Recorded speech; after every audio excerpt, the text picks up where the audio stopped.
నమస్తే, welcome to BRK the common man talk show. ఈరోజు మనతో పాటు ఒక విశిష్టమైనటువంటి వ్యక్తి ఉన్నారు. అంటే మీ అందరు కూడా సుపరిచితమే, పెద్దగా ఇంట్రడక్షన్ అయితే అవసరం లేదు. బీసీ ఉద్యమం అంటూ తన నినాదాన్ని అయితే ఎత్తుకున్నారు. కాంగ్రెస్ పార్టీ నుంచి అయితే ఆయన రిజైన్ చేయలేదు. కాంగ్రెస్ పార్టీ ఈ బీసీ ఉద్యమం వల్లనే ఆయన సస్పెండ్ చేసింది అంటున్నారు. సో ఈ బీసీల కులగణన లెక్కలు అయితే సరిగ్గా లేదని వచ్చారు. అందుకే ఆయన మరి బయటకు వచ్చి కొత్తగా జేఏసీ పెట్టి ఈ ఉద్యమాన్ని నడుపుతున్నారా, ఆ లక్ష్యాలంటే ఇంతకుముందు ఏం సాధించారు, ఏం సాధించబోతున్నారు తెలుసుకున్నటువంటి ప్రయత్నం చేద్దాం. నమస్తే అండి. నమస్తే.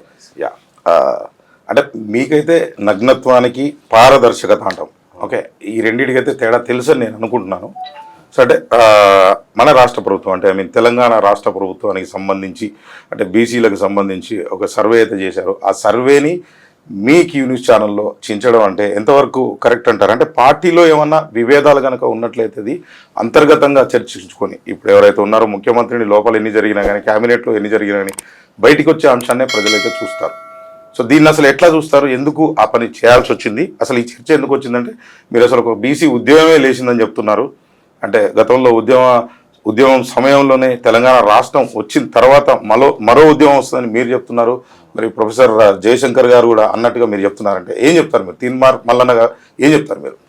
ఫస్ట్ ఆఫ్ ఆల్, కాగితాన్ని చింపడం అనేది పార్టీలో అంతర్గతంగా మాట్లాడుకోవచ్చు కదా అనేటువంటి మీ మాట, అది పార్టీ నిర్ణయం కాదు. అది పార్టీ పత్రం కాదు. నేను చెప్పింది పార్టీ మేనిఫెస్టో కాదు, పార్టీ ఆదేశాల పత్రం కాదు.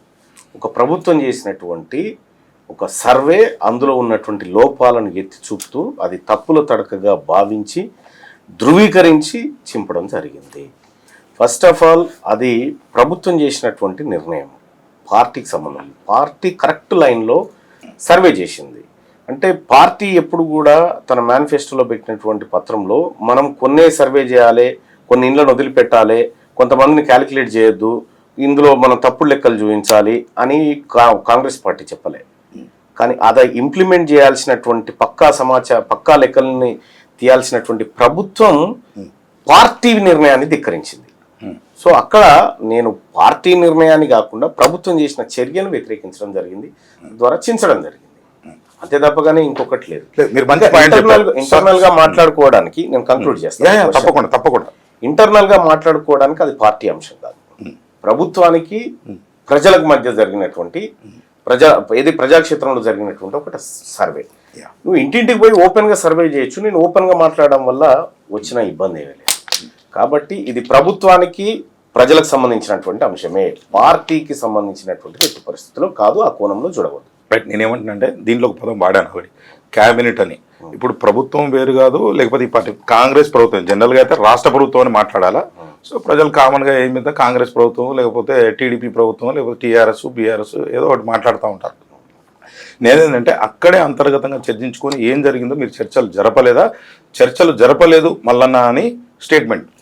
రైట్, అది తప్పుడు స్టేట్మెంటు. ఒకటేంటంటే, నేను కాంగ్రెస్ పార్టీ ప్రభుత్వం మేనిఫెస్టోలో కులగణన చేస్తామని పెట్టడం,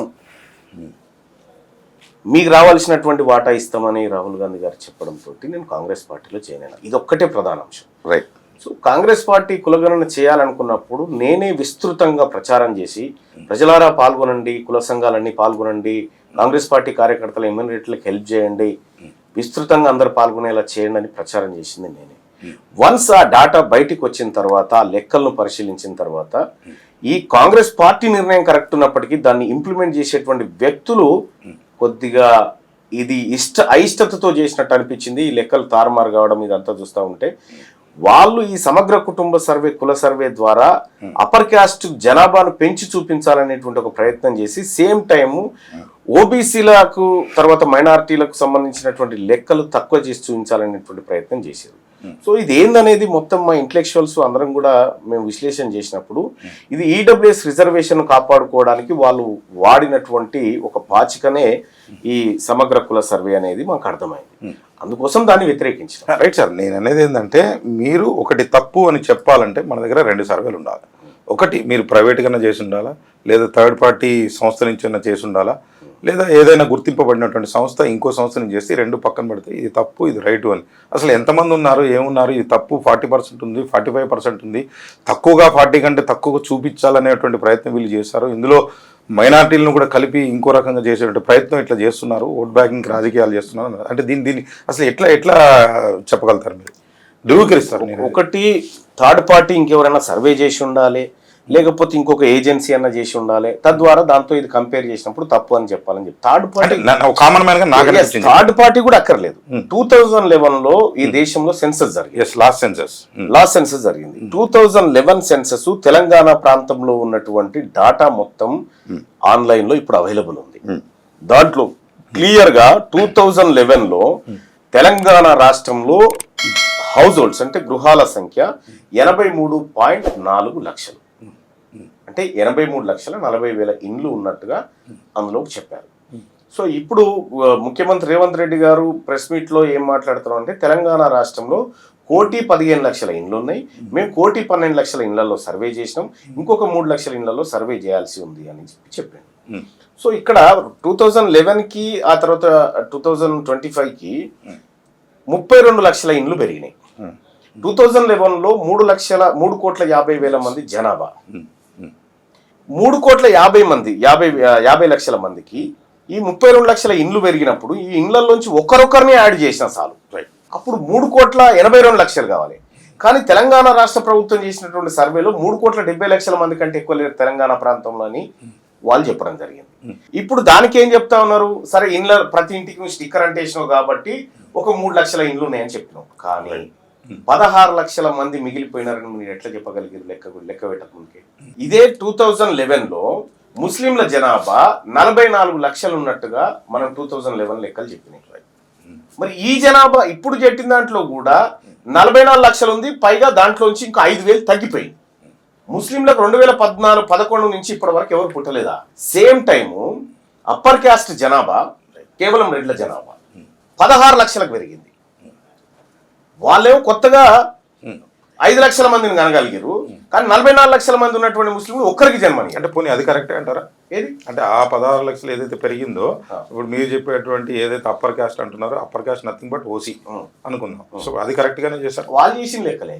అదే సార్ మీరు చేసిన లెక్కలలో 2 వేరియేషన్స్ ఉంటే మీరే కదా, ఇంకా మధ్యలో కేసీఆర్ చేసిన సమగ్ర కుటుంబ సర్వే పక్కన పెట్టు, ఓకే అది అవసరం కూడా లేదు. ఇప్పుడు మనం చేసిన యూపీఏ గవర్నమెంట్ చేసినటువంటి 2011 లెక్కలు 2025లో 24 డిసెంబర్లో మనం చేసినటువంటి ఈ 2 కంపేర్ చేస్తేనే ఎక్కడ పసుగుతలేదు, మ్యాచ్ కాలేదంటారు. అంటే ఇప్పుడు నేనేమన్నదంటే మీకు వైరము ఎక్కడ వచ్చింది అనేది అంటే పార్టీలో అంటే ఒక బీసీ ఉద్యమం ముందే అనుకున్నారా, చేయాలనుకుని బీసీల కోసమే మేము పోరాడాలనుకుని ఇది కరెక్ట్గా లేదనుకుని ఇది తప్ప కాంగ్రెస్ పార్టీతో మీకు ఎటువంటి విభేదాలు లేవా? ఏం చెప్తారు మల్లన్న గారు? నాకేం పంచాయతీ కాంగ్రెస్, రాహుల్ గాంధీ గారి విధానం ఇంప్లిమెంట్ కావాలనుకుంటున్నటువంటి వాడిని ఇవాళ 1931 తర్వాత మా తలకాయలను లెక్కబెట్టి సమాన వాటా పంచుతాయి పేద వర్గాలకు అని చెప్పి రాహుల్ గాంధీ గారు చెప్పడం అంటే, అంతకుమించి నాలాంటి వాడు ఒక సగటు బీసీ వాడు ఆ మాటతోనే కదా మేము అట్రాక్ట్ అయిందంతా.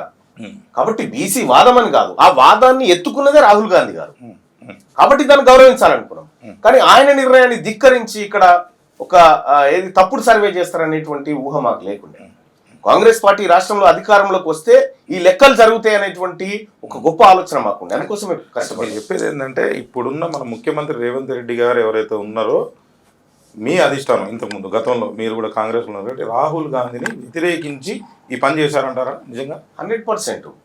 ఎందుకంటే ఒకసారి సర్వే చేసిన తర్వాత అవి తప్పుడు లెక్కలని దాదాపుగా అధిష్టానం కూడా కంక్లూజన్కి వచ్చిన తర్వాత మళ్ళీ రీసర్వే పెట్టినారు, మళ్ళీ రీసర్వేకి ఆదేశించినారు. ఆ తర్వాత రీసర్వేలో కూడా ఎలాంటి ఫలితం తేల్తలేదనేటువంటి సందర్భంలో అధిష్టానమే ఒక కమిటీని వేసింది సీక్రెట్ గా, దీని సంగతి ఏందో తెలుసమని. సో ఆ కమిటీ తన వర్క్ చేస్తారు. ఎవరున్నారు సార్ ఆ కమిటీలో?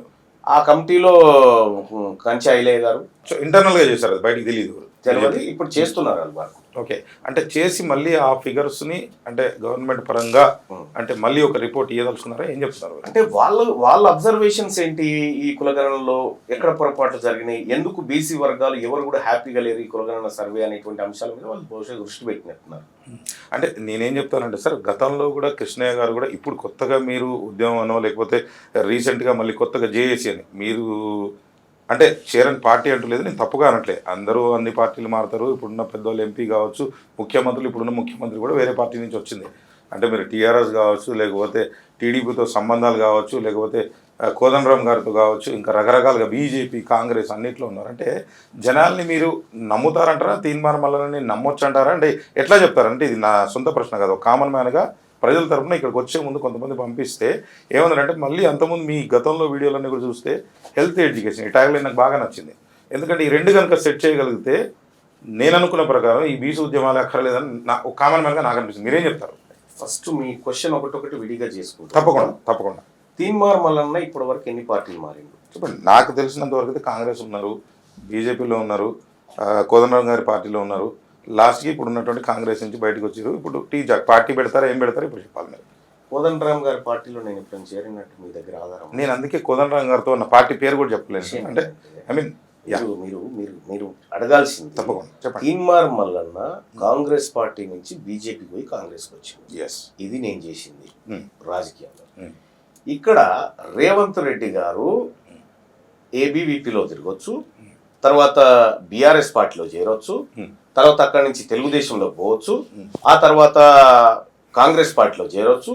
అది తప్పు కాదు, ఎందుకంటే అప్పర్ క్యాస్ట్ కదా, వాళ్ళని నేను మారవచ్చు.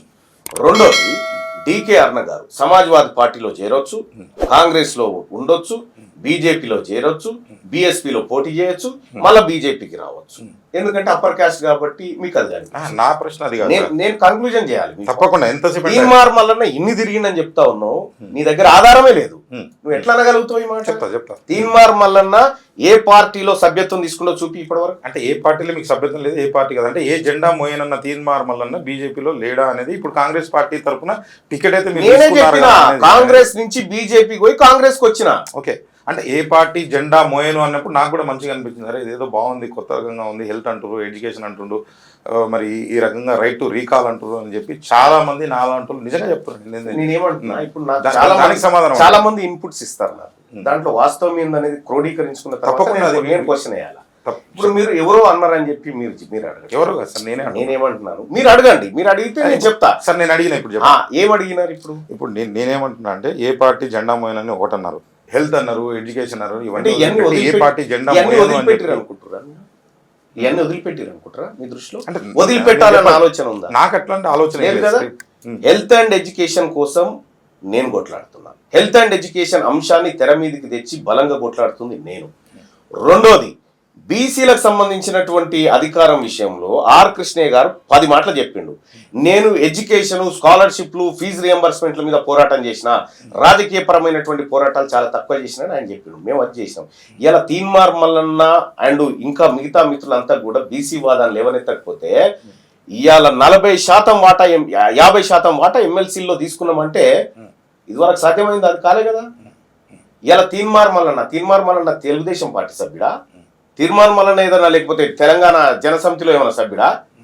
తీన్మార్ మల్లన్న తీసుకున్నది కాంగ్రెస్ పార్టీ నుంచి బీజేపీకి పోయి కాంగ్రెస్ వచ్చిన.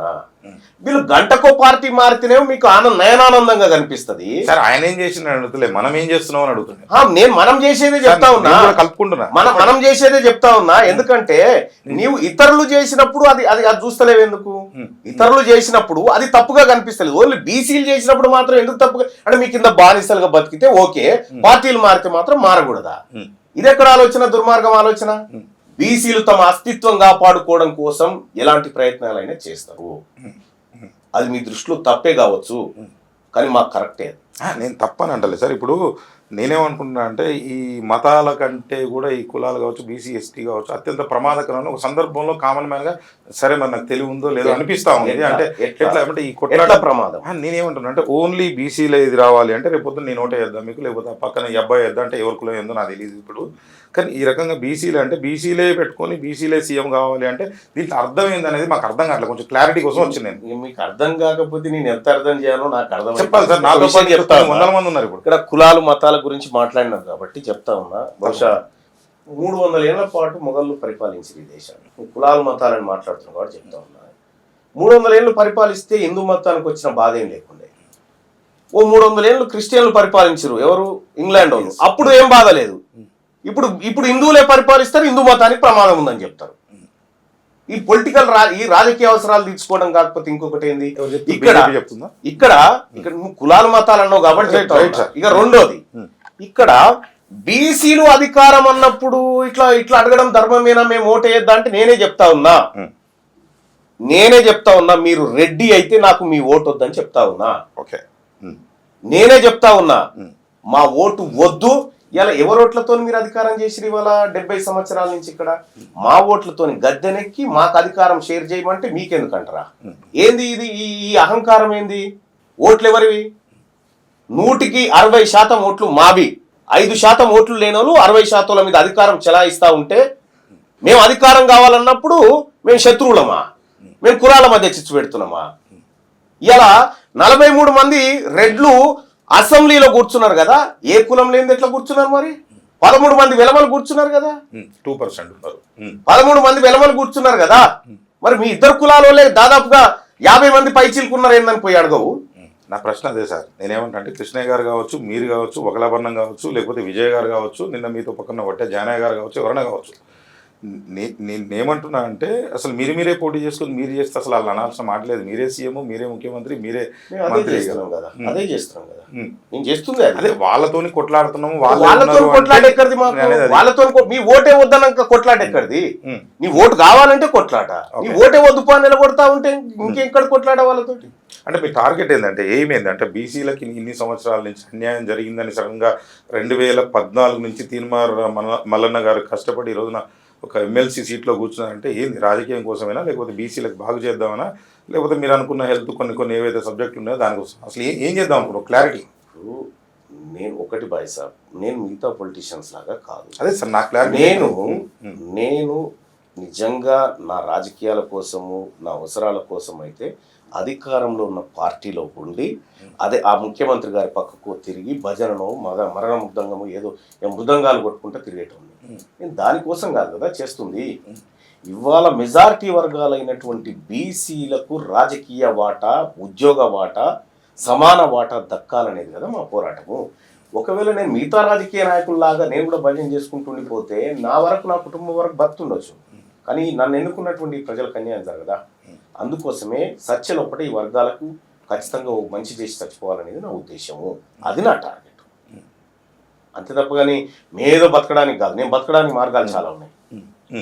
అంటే నేనేమంటున్నా అంటే ఇప్పుడు అంటే మీ ఎజెండా ముఖ్యమంత్రి కావాలనా, అసలు లేకపోతే కొత్త పార్టీ పెట్టాలనా, అది కూడా ప్రజలకు స్టేట్మెంట్ ఇస్తే క్లియర్గా ఉంటుందని అనుకుంటున్నాను. మీరు ఒక జేఏసీ అనేది ఒకటి పెట్టారు. అంటే అది జేఏసీ అంటే ఇప్పుడు ఈ 4-5 కలుపుకొని బీసీ సంఘాలు ఏవైతే ఉన్నాయో ఇప్పుడు కూడా వాళ్ళు అదే చేస్తున్నారు.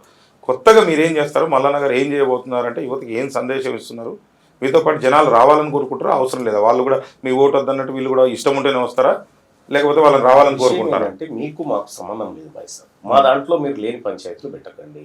మీరు ఇన్నేళ్ళు మమ్మల్ని విభజించి పాలించి ఏ కార్యక్రమం చేసారో అదే చేస్తా ఉన్నారు.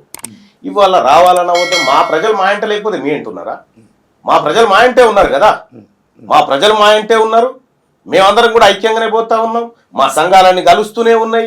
మేమందరం కూడా కలిసిమెలిసిగా పనిచేసి ఇవాళ బీసీ వాదాన్ని తెర మీదకి తీసుకొచ్చి తెలంగాణ రాష్ట్రంలో కలజడి చేస్తూ ఉంటే సహజంగానే మీకు ఇబ్బంది జరుగుతుంది. మేము కాదంటలేము.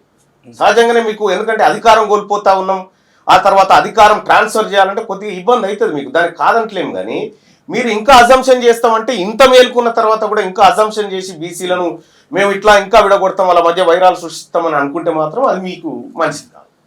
అంటే గతంలో మీరు విషాదరన్ మహారాజ్ గురించి కలిసి ఉన్నారు, ఆయనతో మాట్లాడారు, ఒక ఇంటర్వ్యూ కూడా నేను చూసాను. అంటే ఆయనకు మీకు ఉన్నటువంటి సంబంధం ఏంది? ఆయన ఒక ప్రశ్న అడిగారు మీరు, అంటే ఒక పార్టీ పెట్టాలన్నా, లేకపోతే మొన్న ఒక మీటింగ్ పెట్టాలన్నా, లేకపోతే మీరు హెలికాప్టర్ గురించి నేను ఏం మాట్లాడలేదు, ఎవరైనా కూర్చో, ఎవరైనా స్పాన్సర్స్, ఎవరైనా కూర్చో, దాని గురించి నేను పట్టించుకోవట్లేదు. సో ఇప్పుడు ఏంటంటే ఆ సభ కానీ పెట్టాలంటే ఇక్కడ 100 కోట్లు కావాలి, ఒక పార్టీ నడపాలన్నా 100 కోట్లు కావాలి. సేమ్ క్వశ్చన్ మీరు ఆయన ఏదైతే అడిగారో, మరి ఆ రకంగా ఇట్లా ముందుకు పోవాలంటే మీరు ఇన్ని డబ్బులు ఎక్కడి నుంచి వస్తాయి? నాకు తెలిసి మీ దగ్గర అన్ని డబ్బులు లేవని నేను అనుకుంటున్నాను. అందరు డబ్బులు నేను అనుకుంటున్నాను, నేను లేవనుకుంటున్నాను. బీసీ ఉద్యమానికి సంబంధించి మేము ప్రజాక్షేత్రంలో పోతున్నటువంటి సందర్భంలో అనేక సభలు, సమావేశాలు, చర్చా వేదికలు, రౌండ్ టేబుల్, ఇట్లా రకరకాల కార్యక్రమాలు చేసుకుంటూ పోతాము. సో ఇందులో భాగంగా మా నాయకులు కానీ అంటే బీసీ వాదంతో ఏకీభవిస్తున్నటువంటి వాళ్ళందరూ కూడా తలా ఒక చెయ్యేసి ఈ కార్యక్రమాలందరినీ ముందుకు తీసుకుపోవడం జరుగుతుంది. రైట్. అడ్వకేట్లు కానీ, డాక్టర్లు కానీ, ఇంజనీర్లు కానీ, ప్రభుత్వ ఉద్యోగులు బీసీ సంఘాలు కానీ వీళ్ళందరూ కూడా ఇందులో అంటే ఈ వాదం ద్వారా ఈ బీసీ నినాదం ద్వారా బీసీ రిజర్వేషన్ల ద్వారా లబ్ధి పొందిన వాళ్ళంతా అంతో కొంత సహకరిస్తూ వస్తూ ఉన్నారు, ఇంకా ముందు కూడా సహకరిస్తారు. సో ఈ విధంగా పోతున్నటువంటి క్రమంలో మేము ఈ గత కొన్ని రోజుల నుంచి బీసీ నినాదం, సో గతంలో మీరు అన్నట్టుగా ఆర్ కృష్ణయ్య గారు చేసిరు, అందరు చేసుకుంటూ వచ్చారు ఉద్యమాలు. ఆ సందర్భంలో వాళ్ళు చేసినటువంటి పోరాటంలో వాళ్ళ స్థాయిలో వాళ్ళు గొప్పనే. అప్పుడు చేసినప్పుడు ఆ ఇందిరా పార్క్ కాడ ధర్నాలు అది ఎక్కడో చోట తమ నిరసనను గలం రూపంలో బయటకు తీసుకొచ్చారు. కానీ ఇవాళ జరుగుతున్నటువంటి మూమెంటు దానికి భిన్నమైంది. మేము ఇక్కడ రాజకీయ వాటా ప్రధానంగా ముందుకు పోతా ఉన్నాం. అప్పుడేమో ఉద్యోగాల వాటా అది పోతా ఉన్నాం. ఇక్కడ రాజకీయ వాటా అనేది చాలా బలంగా బీసీలోకి ఆకాంక్షగా పోయినప్పుడు అది ఉద్యమంగా మారుతుంది. నేను అందుకనే ఈ ఉద్యమానికి ఒక నిర్వచనం చెప్తాను. ఒకే అంశాన్ని ఎక్కువ మంది ఎక్కువ చోట్ల మాట్లాడుకోవడం ఉద్యమం. సో ఇవాళ బీసీది కూడా అదే జరుగుతుంది. మీరు గత 2 నెలల నుంచి చూస్తూ ఉంటే ఎప్పుడు కూడా ఎన్నికలు ఈ తెలంగాణ రాష్ట్రంలో బీసీ అనే అంశం చుట్టూ తిరగలేదు. మొట్టమొదటిసారిగా ఎమ్మెల్సీ ఎన్నికల్ని బీసీ అంశం చుట్టూ తిప్పగలిగినాం. ఒక 2 నెలల పాటు తిప్పగలిగినాం. ఇక్కడ బీసీల వాదం బలపడ్డది కాబట్టే ఇవాళ కాంగ్రెస్ పార్టీ బీసీలకు ఎస్సీలకు ఎస్టీలకు టికెట్లు ఇవ్వాల్సి వచ్చింది. బీఆర్ఎస్ పార్టీ బీసీకి ఇవ్వాల్సి వచ్చింది. ఆఖరికి లెఫ్ట్ పార్టీని కూడా బీసీ వాదంలోకి తీసుకురాగలిగినాము. సిపిఐని కూడా మనం లెఫ్ట్ ఈ విధానంలోకి తీసుకురాగలిగినాం. రైట్. ఇక్కడ పార్టీలకు ఒక అనివార్యత క్రియేట్ చేసినాం. బీసీలకు ఇవ్వకపోతే ఇంకా బతుకు తెరువు లేదు అనేటువంటి విషయంలో ఇవాళ భారతీయ జనతా పార్టీ బీసీకి టికెట్ ఇచ్చి బీసీ మల్కా కుమ్రేని చూపెట్టి గ్రాడ్యుయేట్ ఎమ్మెల్సీ ఎన్నికల్లో ఓట్లు సంపాదించుకోగలిగింది. అంటే ఇక్కడ మల్కా కుమ్రయ్య కానీ, ఇటు దాసో శ్రవణ్ కానీ, ఇటు విజయశాంతి గారు కానీ, అటు సత్యం గారు కానీ, ఇట్లా అంటే మొత్తం 8 ఎమ్మెల్సీ స్థానాల్లో 4 ఎమ్మెల్సీ స్థానాలను బీసీలకు తీసుకురాగలిగిన ఈ వాదం ద్వారా అంటే 50% వాటాను తీసుకోగలిగినాం ఈ ఎమ్మెల్సీ ఎన్నికల్లో. ఇది కాదా బీసీ నినాదం విజయం? 125 సంవత్సరాల చరిత్ర కలిగిన కాంగ్రెస్ పార్టీ, 45 సంవత్సరాల చరిత్ర కలిగిన భారతీయ జనతా పార్టీ, మలిదశ ఉద్యమంగా మారినటువంటి బీసీ ఉద్యమం 2 నెలల ఉద్యమం. ఇంత ఎఫెక్టివ్గా 50% వాటాను తీసుకోగలిగినామంటే ఖచ్చితంగా ఈ ఉద్యమ ఎఫెక్ట్ ఏ స్థాయిలో ఉందో చూడండి. అంటే ఇవాళ బీజేపీ బీసీ ముఖ్యమంత్రి అంటా ఉంది, కాంగ్రెస్ పార్టీ బీసీ ముఖ్యమంత్రి అంటా ఉంది, సో బీఆర్ఎస్ పార్టీ బీసీల నినాదం ఎత్తుకుంది. సో ఇట్లా అన్ని పార్టీలు కూడా బీసీల చుట్టూ తిరగగలుగుతున్నాయి అంటే మేము చేస్తున్న ప్రయత్నాలకు ఫలితాలుగా మీరు భావించండి. అంటే నేనేమంటున్నా వేక్ క్వశ్చన్ అనుకోండి, అంటే మీ ఉద్యమాన్ని సరే ఉద్యమం అనుకోండి, ఇంకా స్టార్ట్ చేస్తున్నారు అనుకోండి, పార్టీ పెట్టారో కూడా నాకు తెలియదు, మీరే సమాధానం చెప్పాలి, అంశం తర్వాత మాట్లాడదాం. నేనేమంటున్నా అంటే మీ ఉద్యమాన్ని నీరుగార్చడానికి 8 సీట్లు ఇచ్చారా, ఇది వేక్ క్వశ్చన్ అనుకోండి, ఆన్సర్ ఏం చెప్తారు మీరు? అది మీరు సాధించారని మీరు అనుకుంటున్నారు. విషయం ఏంటంటే ఉద్యమాన్ని నీరుగార్చడానికి ఇవ్వడం ఏంది? సీట్లు ఇచ్చారుగా అంత బాగానే ఉంది, ఇంకా డివైడ్ చేసి సంఘాలన్నీ కూడా నో వే అట్లా అననీకి కూడా లేదు. వీళ్ళని కాదని ఇంకెవరైనా తీసుకోమనండి చూద్దాం. న్యాయబద్ధంగా ఈ వర్గాలకు రావాల్సిన సీట్లే అవి, ఎవరో పెట్టే భిక్షం కాదు ఇది. న్యాయబద్ధంగా ఇప్పుడు మండలిలో 40 స్థానాలు, 40 స్థానాల్లో 29 మంది అప్పర్ క్యాస్ట్, 9 మంది బీసీలు ఉండే, ఒక ఎస్సీ ఒక ఎస్టీ ఉండే. ఇవాళ అదనంగా ఇంకొక ఎస్సీ, అదనంగా అంటే ఒక ఎస్టీ పోగలుగుతా ఉన్నాడు. బీసీలలో ఇప్పుడు ఒక 4 అయితే మళ్ళీ ఎంట్రీ అవుతా ఉన్నారు కదా. సో ఇట్లా మా వాటాను పెంచుకుంటా ఉన్నాము. బీసీ బిడ్డలకు సీట్లు దక్కడం అంటే బీసీల విజయమే, అది పార్టీల విజయం కాదు. పార్టీలు భయపడి ఇచ్చినాయి, వీళ్ళకు భయపడి వాటా ఇయ్యాల్సిందే అనేటువంటి అనివార్యత క్రియేట్ చేసినాం, వాక్యూమ్ క్రియేట్ చేసినాం కాబట్టి ఇస్తా ఉన్నాయి. అంటే నేను అనేది ఏమంటే మల్లన్న గారికి ఇప్పుడు నవీన్ గారికి కావచ్చు, విషయం ఏంటంటే అది ఏ పార్టీ, బీజేపీ కావచ్చు, టీఆర్ఎస్ కావచ్చు, టీడీపీ కావచ్చు, ఎవరన్నా కానీ బీసీలకు గనక ప్రాతినిధ్యం వహించేటువంటి హక్కు కల్పించి వాళ్ళకు సీట్ ఇస్తే సరిపోతుంది, అసలు ఈ ఉద్యమమే లేదంటారా? ఏం చెప్తారు? ఉద్యమానికి దానికి సంబంధమే లేదు. ఈ ఉద్యమం ఏం కావాలి? మీరు ఉద్యమానికి ఒక క్లారిటీ ఇవ్వండి. ఈ రాష్ట్రంలో అధికారం బీసీలకు కావాలి, మెజారిటీ ప్రజలైన బీసీలకు ఈ రాష్ట్రంలో అధికారం కావాలి, అంటే మల్లన్నే ముఖ్యమంత్రి కావాలి. అంటే అఫ్ కోర్స్ ఎగ్జాంపుల్ చెప్తున్నాను. మీరు ఎగ్జాంపుల్ చెప్పినా ఏం చెప్పినా తీన్మార్ మల్లన్న ఆ మాట ఎప్పుడు చెప్పలేదు. ఈ తెలంగాణ రాష్ట్రంలో బీసీలకు పెద్దన్నల్లాగా ముదిరాజు బిడ్డలు ఉన్నారు, బీసీలకు పెద్దన్నల్లాగా మా గౌడ సోదరులు ఉన్నారు, బీసీలకు పెద్దన్నల్లాగా మా పద్మశాలి బిడ్డలు ఉన్నారు. అర్థమైందా? తీన్మార్ మల్లన్న ఒక్కడి వ్యవహారం కాదు ఇది. ఇది సబ్బండ బీసీ వర్గాలకు సంబంధించినటువంటి రాజకీయ అస్తిత్వం. హమారా హిస్సా, హమారా ఇజ్జత్, హమారా హక్కుమత్, ఇవి మా నినాదాలు. తీన్మార్ మల్లన్న ముఖ్యమంత్రి కావడానికో, తీన్మార్ మల్లన్నకు మంత్రి పదవులు కావడానికో కాదు చేసే ఉద్యమం. ఇది కొంతమంది కావాలని దీన్ని ఇలాంటి పుట్టించి ఈ ఉద్యమాన్ని నీరుగార్చాలనేటువంటి కుట్రలు చేస్తా ఉన్నారు. వాళ్ళు ఎన్ని కుట్రలు చేసి రాజకీయ ఉద్యమం అని చెప్తున్నారు కదా, బరాబర్ రాజకీయమే కదా, బరాబర్ రాజకీయపరమైనటువంటి వాటాలు కోరుతా ఉన్నాం కదా మేము. అందుకోసమే కదా ఎమ్మెల్సీ ఎన్నికల్లో బీసీ అభ్యర్థులను నిలబెట్టినాం. అంటే కోరి ఏం సాధిద్దాం అనుకున్నారు? ఉద్యోగాల కోసం అదే కొంచెం క్లారిటీ రావట్లేదు. ఇప్పుడు 70 సంవత్సరాల నుంచి మీ దగ్గర ఉండి మీరేం సాధించారు? ఏం సాధించలేదు. ఇప్పుడు మీరేం సాధిస్తారు? పోనీ సాధించలేదు అనుకుందాం, మీరేం వాళ్ళేం సాధించలేదండి. ఇవాళ ఇండస్ట్రీలు వాళ్ళే, జుడిషియరీ వాళ్ళదే, పెద్ద పెద్ద పోస్టులు వాళ్ళే, ఎమ్మెల్యేలు వాళ్ళే, ఎంపీలు వాళ్ళే. వాళ్ళు ఏం జాగ ఎక్కడ ఉంది? రియల్ ఎస్టేట్ వ్యాపారాల దగ్గర నుంచి అన్ని వాళ్ళ చేతిలో ఉన్నాయి. అధికారం మీ చేతిలో ఉంది కాబట్టి ఇవన్నీ చేయగలిగారు. అధికారం బీసీల చేతిలో ఉంటే బీసీలకు కూడా ఇవన్నీ వస్తాయి. అంటే మీరు చెప్పేది ఏంటంటే జ్యుడిషియరీ చేతిలో ఉంది, రియల్ ఎస్టేట్ చేతిలో ఉంది అంటే అవి ఉంటేనే ఇవన్నీ మేనేజ్ చేయొచ్చు అధికారం, లేకపోతే ఇవన్నీ మేనేజ్ చేయాలి. జ్యుడిషియరీ అనే దాన్ని కూడా మేనేజ్ చేస్తారా? 100% అట్లా చేస్తారు కదా, చేస్తారు కదా. ఏ సందర్భంలో ఏ సందర్భంలో అయినా ఒక జడ్జి నియామకం జరగాలంటే కొలీజియం సెలెక్ట్ చేస్తుంది. ఆ కొలీజియం సెలెక్ట్ చేసినటువంటి అభ్యర్థి గుణగణాలను రాష్ట్ర ప్రభుత్వం సిఫారసు చేస్తుంది. అంటే ఆ రాష్ట్ర ప్రభుత్వంలో కనుక బీసీలు కనుక ఉంటే ఆ జడ్జిని మేము డిసైడ్ చేస్తామంటారు. అడిషనల్ అడ్వకేట్ జనరల్ ఎవరు నియమిస్తారు? అడ్వకేట్ జనరల్ ఎవరు నియమిస్తారు? ఏజీపీలను ఎవరు నియమిస్తారు? రాష్ట్ర ప్రభుత్వమే కదా, వీళ్ళే కదా జడ్జిలుగా ఎలివేట్ అయ్యేది. సరే ప్రభుత్వం పాత్ర లేదండి, ప్రభుత్వం పాత్ర ఖచ్చితంగా ఉంటుంది. అంటే ఆ జడ్జీలు కూడా ఈ బీసీలని అన్యాయం చేస్తున్నారని చెప్తారా? మీరు ఏం చెప్తున్నారు అంటే ఆ జడ్జీలు కూడా అన్యాయంగా తీర్పులు ఇస్తున్నారు? ఈ చిన్న క్లారిటీ క్వశ్చన్ అయ్యి ఉండొచ్చు మీకు. ఇగో నేను చెప్పేది అండి, బీసీలకు రిజర్వేషన్ ఇవ్వాలని 1992లో మండల్ కమిషన్ సిఫార్సు మేరకు 27% ఇవ్వాలని సిఫార్సు చేసిన. రైట్. ఇస్తే అప్పుడు సుప్రీంకోర్టులో కేసు వేసినాం. సుప్రీంకోర్టు ఏం చేసిందంటే మేము చెప్పే వరకు ఈ రిజర్వేషన్ అమలు చేయొద్దని పక్కన పెట్టేసింది. రైట్. 2 సంవత్సరాలు బీసీలకు రిజర్వేషన్ రాకుండా సుప్రీంకోర్టు ఈ కేసును పక్కన పెట్టి పారేసింది. బీసీల విషయంలో అట్లా ఈడబ్ల్యూఎస్ కోటాకు సంబంధించి అక్రమంగా అమలు చేస్తుర్రని చెప్పి ఇదే జడ్జిల గారి దగ్గరికి పోతే దాన్ని ఇంప్లిమెంట్ చేసుకోవాలని చెప్పేసి. అంటే ఏం జరుగుతుంది బీసీలకు? అదే మీరు అర్థమవుతుందా? మరి ఈ రకంగా జుడిషియరీలో కూడా మాకు ఇప్పుడు బీసీలకు జుడిషియరీలో కూడా లోపాలు ఉన్నాయని చెప్పినట్టు మీరు అదే జడ్జి అంటే జడ్జి అంటే ఆ జడ్జి కావచ్చు, ఏ జడ్జి అయినా అప్పుడేమో నేనేం చెప్తా ఉన్నా, ఇవాళ చాలా మంది న్యాయ కోవిదులు చెప్తున్నటువంటి మాట, ఎంతమంది బీసీ జడ్జిలు ఉన్నారు, ఎంతమంది బీసీ జడ్జిలు ఉన్నారు ఇవాళ ఇక్కడ ఈ జుడిషియరీ సిస్టంలో బీసీల వాటా ఎంతుందో తెలాలా వద్దా? ఎన్నోసార్లు కొలీజియం ఉంటుంది.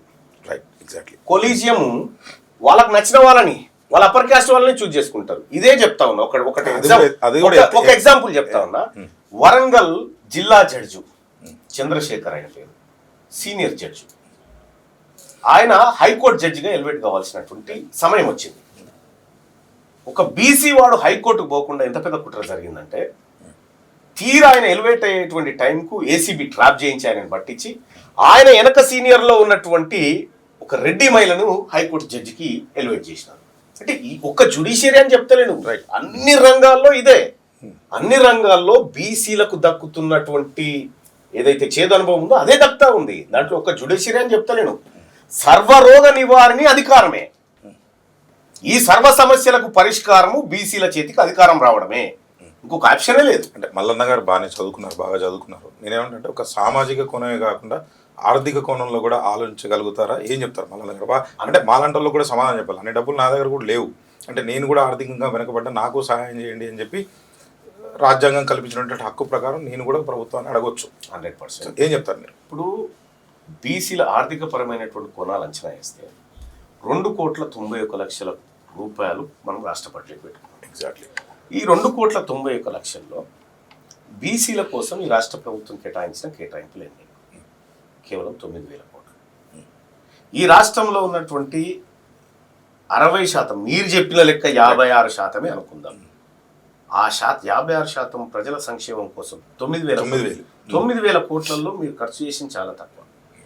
2014 నుంచి కేసీఆర్ గారు దిగిపోయే నాటికి బీసీల మీద ఆ ప్రభుత్వాలు చేసిన ఖర్చు 0.00000023%. అంటే వివక్షతో చేయలేదని అంటారా? 100% అదే కదా, 100% అదే. ఇక్కడ బీసీల విషయానికి వచ్చినప్పుడు మరి బీసీలు ఏం బీసీ ఎకానమీ ఎట్లా 2,90,00,000 ఎట్లా జమ అవుతుంది? ఒక సగటు బీసీ వాడు తెలంగాణ రాష్ట్రంలో ట్యాక్స్ 5,000 రూపాయలు ఖర్చు పెట్టగల శక్తి ఉంది నెలకి. 2 కోట్ల మంది బీసీలు ఒక నెలకి 10,000 కోట్ల రూపాయలు ఎకానమీకి జమ చేయగలిగిన శక్తి ఉంది. ఒక ఏడాదికి 1,20,00,000 కోట్లు, 1,20,000 కోట్ల రూపాయలు ఎకానమీకి జమ చేసేటువంటి శక్తి బీసీల దగ్గర ఉంది. బీసీల దగ్గర నుంచి ఒక ఏడాదికి 1,20,000 కోట్ల రూపాయలు తీసుకొని 9,000 కోట్ల రూపాయలు బిచ్చం పడేస్తామంటే ఇది ఇది ఇది దీన్ని ఏమంటారు? అంటే ఇంకో ప్రశ్న సార్, ఇక్కడ నా ఉద్దేశం ఏంటంటే ఒక ప్రభుత్వం ఉంది మనకి, ఒక రాష్ట్రానికి, ప్రతి రాష్ట్రానికి ఉంటుంది. సో రాష్ట్ర ప్రభుత్వం, కేంద్ర ప్రభుత్వం కొంచెం పక్కన పెట్టండి. నేనేమంటే మళ్ళీ అది పెట్టినాక కూడా కొన్నిసార్లు అంటే చదువుకున్న వాళ్ళకి ఎట్లాంటి వస్తున్నాయా లేకపోతే చదువు సరిగా రాకొస్తున్నాయో తెలియదు. ఈ SC corporation, BC corporation, ST corporation, మళ్ళీ ఇవన్నీ ఎందుకు? అన్నీ కూడా అందులోనే విద్యకి ఎంత కావాలి, హెల్త్కి ఎంత కావాలి, దానికి ఎంత కావాలి, వ్యవసాయానికి ఎంత కావాలి, ఇవన్నీ కూడా పద్ధతులు పెట్టుకుంటున్నాం మనం.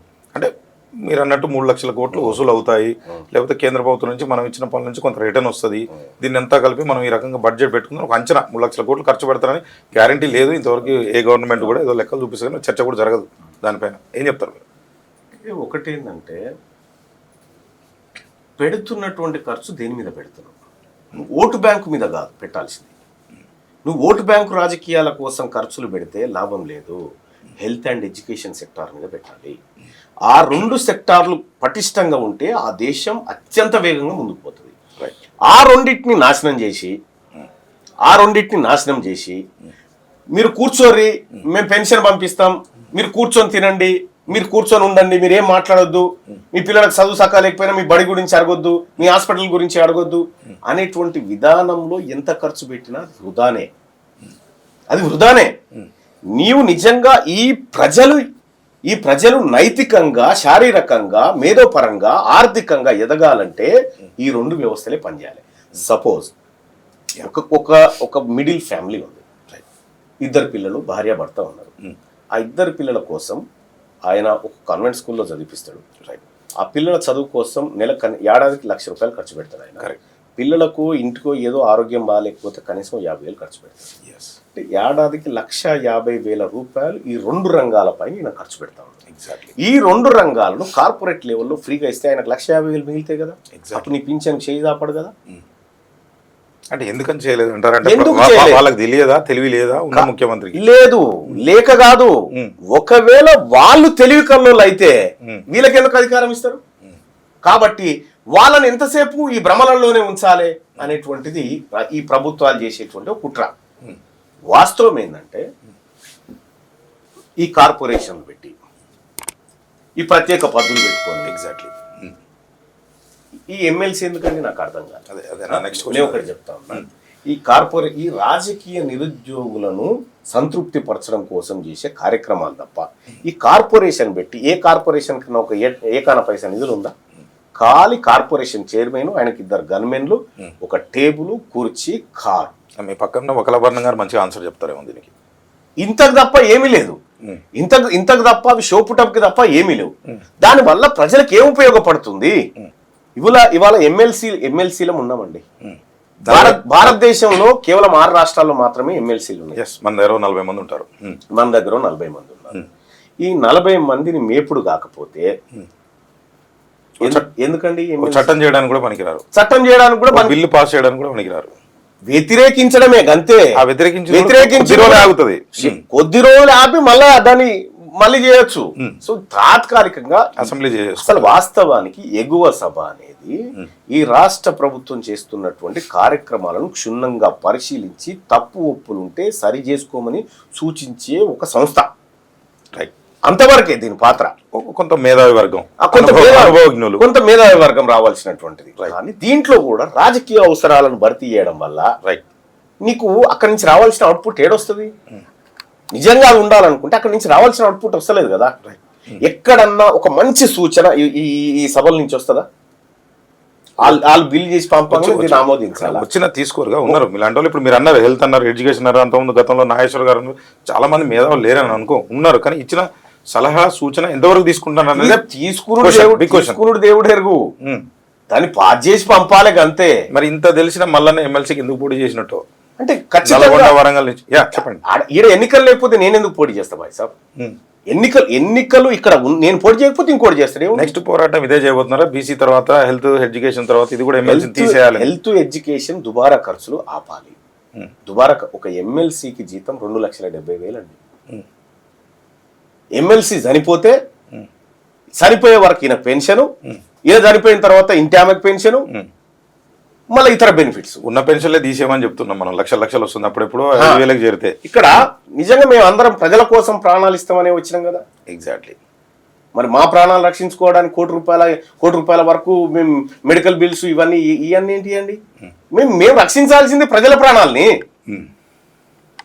ప్రజల కోసం జీవితం అర్పితం చేసేటానికి 2,70,000 జీతం ఎందుకండి? ఎంత ఉండాలంటారు? 10 రూపాయలు కూడా ఉండకూడదు. మీరు తీసుకుంటారా? ఎవరు? మీరు. నేను వచ్చిన జీతాలలో పబ్లిక్కే ఖర్చు పెట్టి పారేస్తాను. ఓకే. నేను వచ్చిన జీతాన్ని 100% పబ్లిక్ ఖర్చు పెట్టి పారేస్తాను. ఎక్కువ మొత్తంలో ఖర్చు పెట్టాను. అంటే ఇంకోటి ఉంది సార్, ఎమ్మెల్సీ అయితే ఒకవేళ ఎమ్మెల్యేగా ఓడిపోతే కొంతమంది, ఇప్పుడు మీరు ఒప్పుకున్నా నిర్మలా సీతారామన్ గారు ఉన్నారు. సో ఆవిడేంటంటే వాళ్ళు డైరెక్ట్గా డబ్బు లేకనో లేకపోతే జనాల్లో తిరగలేకనో కొంత మేధావి వర్గం అనుకునే వాళ్ళు ఈ ప్రజల్లోకి వెళ్ళి మన్మోహన్ సింగ్ లాంటి వాళ్ళు అనుకోండి, వాళ్ళకి వాయిస్ లేక వాళ్ళు డైరెక్ట్గా ఎమ్మెల్యేనో ఎంపీనో కాలేనటువంటి పరిస్థితి ఉన్నప్పుడు, సరే రాజ్యసభని దీన్ని పోల్చొద్దు, అది వేరు, దానికి అధికారాలు వేరుంటాయి, దీనికి అధికారాలు స్టేట్లో వేరుంటాయి, పోల్చొద్దు. కానీ అటువంటి వారు కూడా చట్టసభల్లోకి వస్తే మంచిదైనటువంటి ఉద్దేశం ఉందని అంటారు. ఏం చెప్తారు? నిజంగా ఆ ఇంటలెక్చువల్ గ్రూప్ వస్తే బాగుంటది. అది వస్తలేదు కదా. రావాలంటే ఏం చేయాలి? మదన్ గారు ఏం చెప్తారు దానికి? నేనేమంటున్నా, ఎస్ గవర్నర్ నియమించేటువంటి ఎమ్మెల్సీలు అసలు గవర్నరే వేస్ట్ అంటాను. సరే తర్వాత ఎందుకంటే ఒక హైరార్కీ ఉంది కాబట్టి దాని పట్ల రాష్ట్రపతి, గవర్నరు ఇప్పుడు ఉంది. నేనేమంటున్నా అంటే ఇంటలెక్చువల్ ని సెలెక్ట్ చేసే విధానంలో రాజకీయ ప్రాబల్యం ఉండకూడదు. రైట్. ఇవాళ టీచర్ ఎమ్మెల్సీలో ఆ టీచర్స్, ఆ సంఘాలు, ఆ వ్యవస్థ అది పోటీ చేయాలి. దాంట్లోకి భారతీయ జనతా పార్టీ పోయి పోటీ చేయడం, గ్రాడ్యుయేట్ ఎమ్మెల్సీ దీనికి పోయి కాంగ్రెస్ పార్టీ పోయి పోటీ చేయడం, అంటే రాజకీయ పార్టీలు ఈ సెలక్షన్ కాడ కూడా జొరబడంతో అవి కల్తీ అయిపోతా ఉన్నాయి. కల్తీ అంటే ఇప్పుడు ఆల్ ఫోర్స్ నరేంద్ర రెడ్డి గారు ఉన్నారు, ఎగ్జాంపుల్ తీసుకుందాం. ఆయన ఆల్రెడీ కాలేజీలు స్కూల్లో పెడుతున్నాడు. ఆయన ఆల్రెడీ కాంగ్రెస్ పార్టీలో ఉన్నాడు కాబట్టి, అంటే ఆయన కాంగ్రెస్ పార్టీకి రిజైన్ చేసి పోటీ చేయమంటారా? ఏం చెప్తారు మీరు? క్లారిటీ లేదు నాకు అర్థం కాదు. అంటే ఇప్పుడు రాజకీయ నాయకులు కూడా అందులోకి వచ్చి పోటీ చేస్తున్నారంటే ఆల్రెడీ కాలేజీలో ఉన్న ఒక పార్టీలో ఉన్నారు వాళ్ళు, అంటే ఆ పార్టీకి రాజీనామా చేసి డైరెక్ట్గా చేయమంటారా? ఏం చెప్తున్నారు మీరు? పార్టీకి రాజీనామా అంటలేను నేను. అంటే ఆ వర్గాల నుంచి ఇప్పుడు ఆ సమస్యలు ఎవరికి తెలుస్తాయి? గ్రాడ్యుయేట్ సమస్యలు నిరుద్యోగికి తెలుస్తాయి, వాళ్ళకే తెలుస్తాయి. కార్పొరేట్ వ్యవస్థ ఉన్నోనికి తెలివే కదా. సో కాబట్టి వాళ్ళ ప్రతినిధి వాళ్ళై ఉండాలి. ఎట్లా ఐడెంటిఫై చేస్తారు? ఎట్లా తీసుకుంటారు? ఇక్కడ ఇప్పుడు ఎవరైనా పోటీ చేయొచ్చు, ఓపెన్ ఫర్ ఆల్ అన్నట్టు. పోటీ చేసేటువంటి హక్కు అందరికి ఉంది. జైల్లో ఉండి కూడా పోటీ చేయొచ్చు, కేసు ప్రూవ్ కాకపోతే. జైల్లో ఉండి కూడా పోటీ చేయొచ్చు. ఒకవేళ 2 సంవత్సరాల లోపు శిక్ష పడదంటే నువ్వు మళ్ళీ పోటీ చేయొచ్చు. రైట్. సో అవన్నీ ఉన్నాయి. ఒక రాజకీయ నాయకుడు పోటీ చేయడానికి ఎలాంటి నిబంధనలు, ఎలాంటి అడ్డంకులు, ఎలాంటి ఏమీ లేకుండా, సపోజ్ ఒక కానిస్టేబుల్ సెలక్షన్, వాని మీద కేసు ఉండకూడదు, వాని మీద ఏది ఉండకూడదు. ఒక కానిస్టేబుల్ అంటే తన పరిధిలో కొంతమందిని కాపాడే కానిస్టేబుల్కి ఏమో ఇవన్నీ ఉండాలి. ఈ దేశాన్ని, రాష్ట్రాన్ని పరిపాలించి రాష్ట్రాన్ని, దేశాన్ని కాపాడటానికి ఏమో ఏమి నిబంధనలు ఎక్కర్లేదు. కాబట్టి ఈ నిబంధనలన్నీ మార్చాలి. మార్చినప్పుడే ఈ దేశం బాగుపడుతుంది. అంటే మీరు రాజ్యాంగం మార్చమంటారా? ఎలక్షన్ కమిషన్ సూచన ఇస్తారు? రాజ్యాంగం పర్ఫెక్ట్ గానే ఉంది, ఇంప్లిమెంటేషన్ లేదు. రైట్. రాజ్యాంగం పర్ఫెక్ట్ గానే ఉంది, ఇంప్లిమెంటేషన్ లేదు. అదే నేను చెప్తాను. అంటే మల్లన్న అంటే ముందు త్వరలో అంటే పార్టీ పెట్టి ఈ జేఏసీని మిళితం చేసి పోరాటం ద్వారా అంటే ఏం చేద్దాం అనుకుంటున్నారు? అంటే పార్టీ అనే టాపిక్ మా దగ్గర లేదు ఫస్ట్. ఓకే. మేము బీసీ భావజాలాన్ని ప్రతి పల్లెకు తీసుకుపోవాలనేది మా ఉద్దేశం. ఓకే.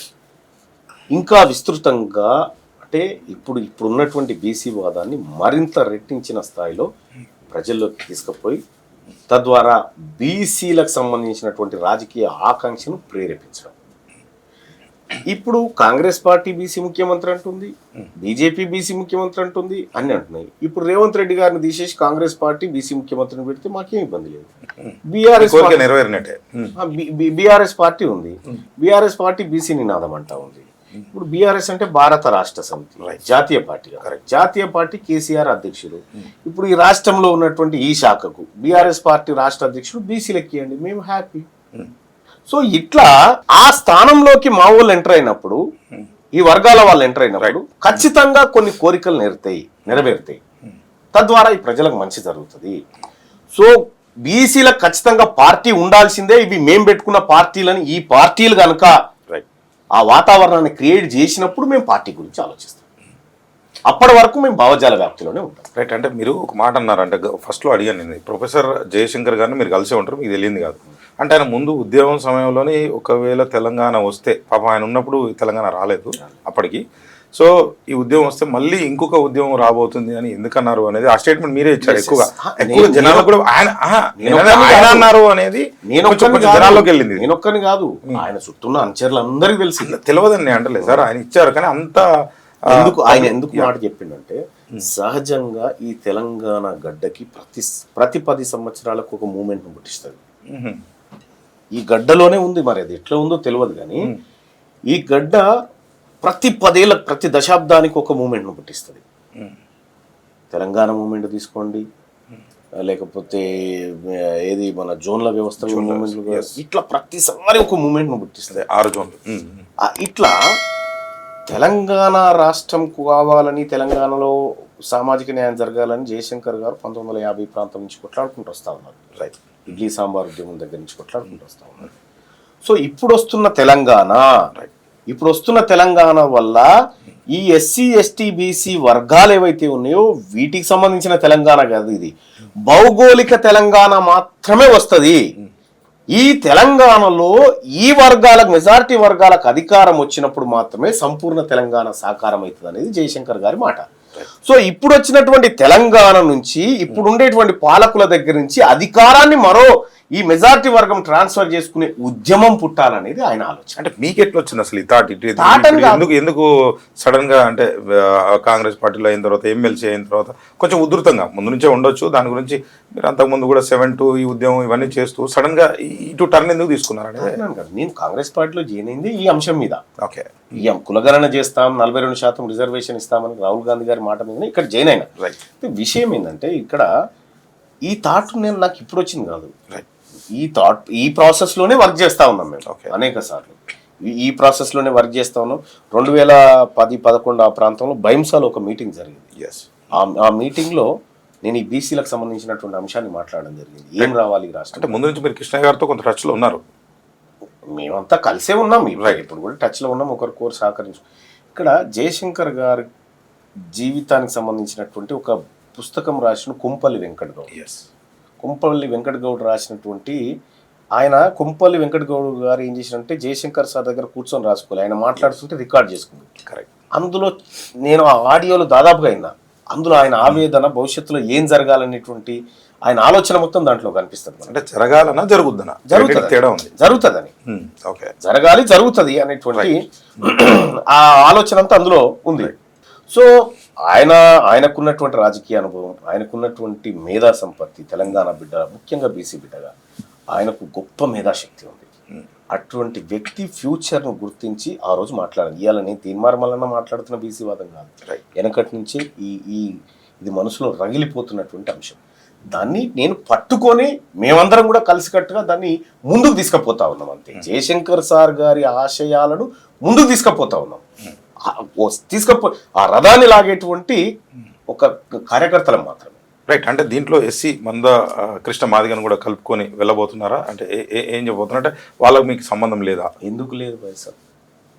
మంద కృష్ణ మాదిగ గారైనా 30 సంవత్సరాల పాటు ఆ జాతుల వర్గీకరణ కోసం కొట్లాడినటువంటి బిడ్డ, ఆయన త్యాగం ఉత్తదేనా? ఎగ్జాక్ట్లీ. ఆయన రాజ్యాధికారంలో భాగం కాకూడదా? ఆయన ఖచ్చితంగా కావాలి. ఇవాళ ఎంఆర్పిఎస్ ఉద్యమం, ఎంతో మంది ఆ ఉద్యమాన్ని కించపరిచి కాడెత్తేసి ఎక్కడోడక్కడ వెళ్ళిపోయినా ఒక్కడై మోసాడు ఉద్యమాన్ని. ఒక్కడై మోసి తీరాన్ని చేర్చాడు. ఇవాళ ఆర్ కృష్ణయ్య గారు 30-40 సంవత్సరాల నుంచి బీసీల కోసం స్కాలర్షిప్ల కోసం అంతో ఇంతో గలమెత్తినటువంటి బిడ్డ జాజుల శ్రీనివాస్. ఆయన స్థాయిలో బీసీ పోరాటాన్ని ఆయన నడిపించుకుంటూ వస్తా ఉన్నారు. ఇట్లా ఎక్కడోళ్ళు అక్కడ వీళ్ళందరూ కూడా ఈ జాతుల కోసం పనిచేసినటువంటి వాళ్ళని ఈ జాతి ఎట్లా మర్చిపోతుంది? ఈ జాతికి దక్కేటువంటి అధికారంలో వీళ్ళందరూ భాగస్వామ్యులు కావాలి కదా, అప్పుడే ఈ జాతికి మంచి జరుగుతుంది. అంటే మీరు మల్లన్న గారు ఒకటి చెప్పండి, ఒక సామాజిక కోణంలో కావచ్చు, చదువుకున్న వారిగా కావచ్చు, పోనీ ఎమ్మెల్సీగా కావచ్చు, రాజకీయ ఎట్లన్నా చెప్పండి. అంటే మేము అనుకునేది అంటే మందకృష్ణ మాది గారిని ఈ క్వశ్చన్ అడగాలి, అన్న ఇంటర్వ్యూకి రాలేకపోయారు, ఇంకో 2 రోజులు టైం అన్నారు. నేనేమంటున్నా అంటే 2 ఉన్నాయి ఇందులో అంశాలు. 30 సంవత్సరాల పోరాటం ఒక 30 లేకపోతే 300 ఉద్యోగాల కోసమే చేసిరా? ఎస్సీ వర్గీకరణ అనేది 4గా ABCDగా వర్గీకరణ చేశారా? రెండోది కూడా అనొచ్చు మీరు, అంటే ఒక అంబేద్కర్ గారు ఉన్నారు, ఆయన ఒక డ్రాఫ్టింగ్ కమిటీ మెంబర్గా, ఆయనను చూసి మనం ఈ రాజ్యాంగాన్ని ఈరోజు ఆయన ద్వారా మనం నేర్చుకొని మన దేశాన్ని మనం నడుపుకుంటూ ఉండొచ్చు. అంటే ఈ రెండింటిని ఎట్లా బ్యారేజ్ వేస్తారు? ఇప్పుడు అన్ని ఉద్యోగాలు అయితే లేవు. అసలు అంటే దీనికోసం ఈ పోరాటం చేసినప్పుడు ఒక చిన్న క్వశ్చన్ నాకు, అంటే ఉద్యోగాల ప్రక్రియ అనేది నిరంతర ప్రక్రియ. అది ఒక తరం రిటైర్ అవుతుంటుంది, ఇంకో తరం ఎంటర్ అవుతూ ఉంటుంది. సో ఇప్పుడున్నటువంటి 300 ఉద్యోగాల కోసం కాదు, అంటే ఎగ్జాంపుల్ చెప్పా, ఎగ్జాక్ట్ 2% ఉద్యోగాలు ఉన్నాయండి గవర్నమెంట్. మందకృష్ణ మాదిగ గారు చేసిన, నేను తప్పుగా భావించట్లేదు, ఆయన పద్మశ్రీ. ఆయన చేసినటువంటి ప్రయత్నము ఈ 300 ఉద్యోగాల కోసం కాదు, శాశ్వతంగా పరిష్కార మార్గం కోసం చేసిన. ఆయన శాశ్వత పరిష్కార మార్గం వైపు ఆయన అడుగులు పడ్డాయి. మందకృష్ణ మాదిగ గారు చేసింది ఓన్లీ మనం MRPS వర్గీకరణ ఉద్యమం అనుకుంటాం కాదు. వికలాంగుల కోసం కొట్లాడింది ఆయన, వితంతుల కోసం కొట్లాడింది ఆయన, పేద వర్గాల కోసం కొట్లాడింది ఆయన, ఈ తెలంగాణ రాష్ట్రానికి బీసీ ముఖ్యమంత్రి కావాలని కొట్లాడింది ఆయన, చాకలి ఐలమ్మ గురించి కొట్లాడింది ఆయన. అనేక రకాల పోరాటాలు ఆయన తన చేతులతో చేసినటువంటి అనేక పోరాటాలు కళ్ళ ముందు ఉన్నాయి. అంటే నేను క్వశ్చన్ అడిగింది ఏంటంటే, చదువుకున్నోనికి ఏమని కూడా ఇది తెలియదు అనే ఉద్దేశంతోనే అడుగుతున్నాను. నేను నిజంగా చెప్తున్నా, నాకు కూడా తెలియదు అనుకోండి. ఇప్పుడు చదువుకున్న ఒక 100 మందిని పిలుద్దాం, ఈయన ఎందుకు పోరాటం చేసినంటే ఏముందర గవర్నమెంట్ జాబ్ కోసం ఉద్యోగం చేసిన అని అంటారా అనరా? మీరు చెప్పండి. పబ్లిక్ వెళ్తే ఇదే ప్రశ్న. మందకృష్ణ మాదిగ హృదయాన్ని తట్టి చూసిన కూడా మాట అట్లాగా నేనేమంటున్నా, ఇక్కడ పోయి రోడ్డు మీద సిచ్యువేషన్ అట్లుంది. ఇవాళ ఒకప్పుడు మాదిగ అనే పేరు పెట్టుకోవడానికే ఇబ్బంది పడ్డ సంకోచించినటువంటి మాదిగాని బలంగా చెప్పుకునే స్థాయికి తీసుకురావడం అంటే ఒక ఆత్మగౌరవం. ఒక జాతి కొన్ని తరతరాలుగా అణచివేతకు గురయ్యి అంటరాని తరాన్ని మోస్తున్నటువంటి ఒక జాతి బిడ్డ గర్వంగా చెప్పుకొని తన పేరు చెప్పుకోవడానికి మందకృష్ణ మాదిగ కారణం కాదా? దీన్ని కేవలం ఉద్యోగాలేంది? ఉద్యోగాలు అనేది చిన్న కార్యక్రమం. ఆయన చేసినటువంటి పోరాటం, మందకృష్ణ గారు చేసినటువంటి పోరాటం రాస్తే ఒక 1000 పేజీల పుస్తకం అవుతుంది కదా. సో మీరిద్దరు అంటే అంటే బీసీ కావచ్చు, ఎస్సీ కావచ్చు, ఎట్లా కోరిలేట్ అవుతారు, ఎట్లా ఈ ఉద్యమాన్ని ముందుకు చేసుకుంటారు, వాళ్ళు మీకు ఎట్లా ఉపయోగపడతారు? ఇదే బిగ్ ప్రశ్న. ఎందుకంటే బీసీఏ ముఖ్యమంత్రి కావాలని చెప్తున్నారు, వాళ్ళు కూడా అనుకుంటారు ఎస్సీఏ ముఖ్యమంత్రి కావాలని అనుకుంటారు. ఇక్కడ మీరు నిన్న ఇలాంటి ఫలితాలు చూస్తే బీసీ ఉద్యమం బలంగా వేలునుకుంటున్న సందర్భంలో బీసీలకు ఎమ్మెల్సీ టికెట్లతో పాటు ఎస్సీ ఎస్టీలకు కూడా ఇవ్వాల్సిన అనివార్యత ఏర్పడ్డది. అంటే బీసీ మూవ్మెంట్ ఎస్సీ ఎస్టీల ప్రయోజనాన్ని కూడా కాంక్షిస్తా ఉంది. ఇక్కడ సేమ్ టైం మందకృష్ణ మాదిగన్న గారు కానీ, మేము కానీ, బీసీలం కానీ, ఎంబీసీలం కానీ, మేమంతా కూడా ఐక్యంగా ముందుకు పోయేటువంటి బాటలు ఏర్పడతా ఉన్నాయి. ఇవాళ ఆ బాటలన్నీ కూడా రాజ్యాధికారం వైపు పోతాయి. మేమందరం పరస్పరం సహకరించుకుంటూ అన్నాదమ్ముల వలె ఎవరి పావుషేరు వాళ్ళు తిని ఎవరి వాటా వాళ్ళు తీసుకొని ఈ సమాజంలో సగర్వంగా బతకాలనేది మా అందరూ. దీంట్లో ఎస్టీలు కలుపుకోరు మీరు? ఎస్సీ ఎస్టీలు కూడా అందరం ఎస్టీ ఓసీ ఒకటి పక్కన పెడుతున్నారు. ఓసీ పక్కన పెట్టట్లేదు. ఓసీలో ఉన్నటువంటి పేద వర్గాలు ఎవరైతే ఆర్థికంగా వెనుకబడిన వాళ్లకు ఈడబ్ల్యూఎస్ కోటా ఏదైతే ఉందో అది ఆ వర్గాలకు దక్కాలి. ఆ వర్గాలకు వాళ్ళకు 1% వెళ్తుందా, 2% వెళ్తుందా, ఈడబ్ల్యూఎస్ కోటా ఎంత దక్కుతుంది అనేది అది వాళ్ళకి దక్కాలి. దానిపైన కూడా మల్లన్న గారి పోరాటం 100%. ఎందుకంటే ఇవాళ తార్నాక కాడ ఒక రెడ్డి కుటుంబం సూసైడ్ చేసుకున్నారు. నలుగురు నిరుద్యోగం సమస్యతో అటువంటి కుటుంబానికి ఈడబ్ల్యూఎస్ కోటా ఆసరా కావాలి. ఇదే మెదక్ జిల్లాలో ఒక ఆయనకి ZPTC ఆయనకు 20 ఎకరాల భూమి ఉంది. వాళ్ళ బిడ్డకి ఈడబ్ల్యూఎస్ కోటాలో MBBS సీట్ వచ్చింది. అంటే దక్కాల్సిన వానికి దక్కకుండా మీరే ఎత్తుకొని పోతే అందులో ఉన్న పేదోడు ఎటు పోవాలి మరి? అందుకే ఈడబ్ల్యూఎస్ కోటా ద్వారా ఆ వర్గాలకు దక్కాల్సిన వాటా దక్కాలి, ఎస్సీ కోటా ద్వారా వీళ్ళకి దక్కాలి, ఎస్టీ కోటా ద్వారా వాళ్ళకి దక్కాలి. బీసీలు ఎంత ఉన్నారో బీసీలకు కూడా అంతే దక్కాలి. ఒక 50% మించకుండా అట్లానే ఏం లేదు. ఇక 50% ఎప్పుడో మించిపోయింది కదా. 50% ఈడబ్ల్యూఎస్ వచ్చిందంటే 50% మించిపోయినట్టు. సో 90% ఇచ్చేయమంటారు. 90 అయినా ఇచ్చేయాల్సిందే. ఎవరి వాటా వాళ్ళకి దక్కాలి. మీ వాటా మీ ఇళ్ళది మాకు ఇవ్వకండి, మాది మాకే ఇవ్వండి. ఓకే, మాది మాకే, మాది మేమే తీసుకుంటాం. రైట్. సో బీసీ దీని గురించి, ఉద్యమం గురించి మరోసారి ఇంకోసారి డీటెయిల్గా చేసే ప్రయత్నం సార్. చివరిగా ఒక పొలిటికల్ చిన్న క్వశ్చన్ సార్. అంటే గతంలో మన్మోహన్ సింగ్ గారు ఒక ఆర్డినెన్స్ కావచ్చు, లేకపోతే ఒక ఫ్రేమ్ వర్క్ కావచ్చు చేసిన దాన్ని ఇదే రాహుల్ గాంధీ గారు కూడా సేమ్ మీ రకంగా మీరు ఏదైతే టీవీలో చేసినారో ఆ రకంగా చేయడం జరిగింది. అప్పట్లో సోనియా గాంధీ గారు ఆయనకి సారీ చెప్పడం జరిగినది మనకు ఉన్నటువంటి ఇన్ఫర్మేషన్. అంటే ఇప్పుడు ఆయనతో పోల్చి ఇంతో పోల్చి ఆ రకం కదా, అంటే మిమ్మల్ని తీసేసిన దానికైనా ఇంకా దేనికన్నా అనేది ఒక పెద్ద కన్ఫ్యూజన్. ఎందుకంటే అన్ని టీవీల్లో కూడా తీర్మార్మలను ఒక 2 రోజులంతా వీడియోలు నేను కూడా చూస్తూ ఉన్నాను. అసలు ఏంది మా దాంట్లో కూడా బీఆర్కే న్యూస్లో అసలు ఏం జరిగింది అనేది కొంచెం కూలంకుశంగా ఒక రైట్. ఒకటి, వాళ్ళు నన్ను కాంగ్రెస్ పార్టీ నుంచి సస్పెండ్ చేయడానికి కారణం చించడం కాదు, తీన్మార్ మల్లన్న ఎత్తుతున్న గలము అది ఆ వర్గాలకు ప్రమాదకరం అని భావించారు కాబట్టే భయం. ఇప్పుడు పటాన్చెరు ఎమ్మెల్యే కాంగ్రెస్ పార్టీని ఒక బూత్ పదంతో తిట్టాడు. కోమటిరెడ్డి రాజగోపాల్ రెడ్డి రేవంత్ రెడ్డిని బ్లాక్ మెయిలర్, దొంగ వీడు అని చెప్పాడు. కోమటిరెడ్డి వెంకటరెడ్డి 50 కోట్లు ఇచ్చి కొనుకొచ్చుకుంటూ పీసీసీ చీఫ్ పదవి అని చెప్పిండు. జగ్గారెడ్డి గారు నిన్న ప్రెస్ మీట్ పెట్టి అసలు టికెట్ల గురించి నేను ఆశ్చర్యపోతా ఉన్నా, ఎమ్మెల్సీ షాక్ లో ఉన్నా అని ఆయన చెప్తా ఉన్నాడు. వి హనుమంతరావు గారు రోటి మాటలు. ఇక్కడ వీళ్ళు అప్పర్ క్యాస్ట్ కి సంబంధించిన హనుమంతరావు గారు మీతో లేరా? బీసీలతోనే ఉన్నాడు. అదే అయితే అప్పర్ క్యాస్ట్ కి చిన్నారెడ్డి గారు, తూడి మెగారెడ్డి గారి ప్రెస్ మీట్ పెట్టి ఎమ్మెల్యేని తిట్టొచ్చాడు. వీళ్ళు ఎవ్వరు ఏమన్నా కూడా ఏమీ లేదు. కానీ తీన్మార్ మల్లన్న పదవి కోసం కాదు నేను మాట్లాడింది, ప్రాజెక్టుల కోసం కాదు మాట్లాడింది, ప్రభుత్వం చేసిన నిర్ణయం బీసీలకు వ్యతిరేకంగా ఉంది అని ప్రశ్నించినందుకు నన్ను సస్పెండ్ చేసిరని వాళ్ళు చెప్తా ఉన్నారు. అది హ్యాపీయే కదా. నేను ప్రజల కోసం మాట్లాడితే సస్పెన్షన్ గురైనా, అంటే వ్యక్తిగతంగా మిమ్మల్ని ఎంతైనా అనొచ్చు అన్నట్టు మీరు చెప్పదలుచుకున్నారు.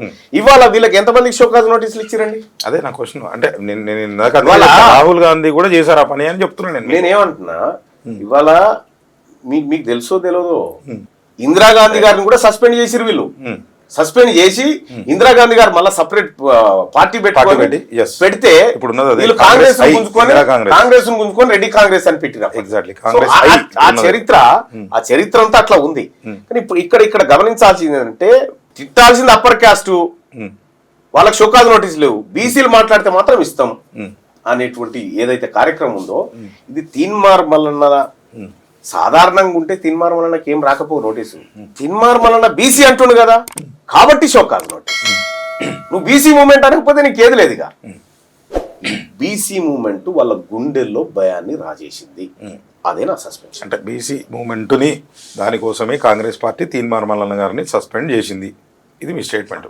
Right sir. చివరిగా ఇది అంటే డీటెయిల్గా తర్వాత చేసే ప్రయత్నం చేద్దాం. సో ఇవన్నీ జరుగుతున్నప్పుడు మనీ పవర్ పాలిటిక్స్ అనేది ఒకటి వస్తుంది. ఇప్పుడు నేనేమంటున్నా అంటే, ముఖ్యమంత్రిని డైరెక్ట్గా ఎన్నుకుంటే ఎట్లా ఉంటుంది అని తీన్మార్ మల్లన్న గారు ఒక 2 minutes ఏం చెప్పగలుగుతారు మీరు? ఇప్పుడు ఇంత మ్యానిపులేషన్ జరుగుతుంది అన్నారు కదా. అది ఒకటి కరెక్టే. ముఖ్యమంత్రిని డైరెక్ట్ గా ఎన్నుకునే విధానం అంటే ఈ రాజ్యాంగం అమెండ్మెంట్స్ ఇవన్నీ జరగాలి. కానీ ఎమ్మెల్యేతో పాటు సీఎం క్యాండిడేట్ కూడా ఓటేయాలి. అదే ఎగ్జాక్ట్లీ. అది ఉన్నప్పుడు కొంత మంచి జరుగుతుంది. అంటే ఈ రాష్ట్రంలో మెజారిటీ ప్రజల మనసును ఎవరు చూరగొంటే వాళ్ళు డైరెక్ట్ గా బీసీ అన్నారు కదా, అందుకు అది ఎందుకంటే మంచి క్వశ్చన్. అది మీరు చెప్పింది మంచి క్వశ్చన్. ఎమ్మెల్యేతో పాటు ముఖ్యమంత్రి కూడా డైరెక్ట్ గా నేరుగా ఓటేయాలి. ఎగ్జాక్ట్లీ. ఆ ఓటేసేటువంటి సిస్టమ్ ఉంటే అది చాలా బాగుంటుంది. మీ మాటతో నేను ఏకీభవిస్తున్నాను. చాలా బాగుంటుంది. Right sir. ఇంకోసారి అంటే బీసీ ఉద్యమం అంటే ఇంకా రానున్న రోజుల్లో అంటే ఏ రూపు దాల్చుకుంటుందో, మీ జీఏసీ అంటే ఏ కార్యాచరణ చేస్తుందో చూద్దాం. తర్వాత ప్రజలకు కూడా కొంత ఇది ఉపయోగపడే విధంగా ఉండాలి. కానీ ఏదో యాంకర్ చేస్తే మల్లన్న గారు ఉంటే షాకులు ఇవి అయితే ఉండవు నా ఇంటర్వ్యూలో అని తెలియజెప్పుకున్నాను. ఇన్ఫర్మేషన్ అయితే దీని నుంచి మీకు ఎంతో కొంత అందుతుందని అయితే తెలియదు సార్. నమస్తే సార్. థ్యాంక్ యూ అన్న.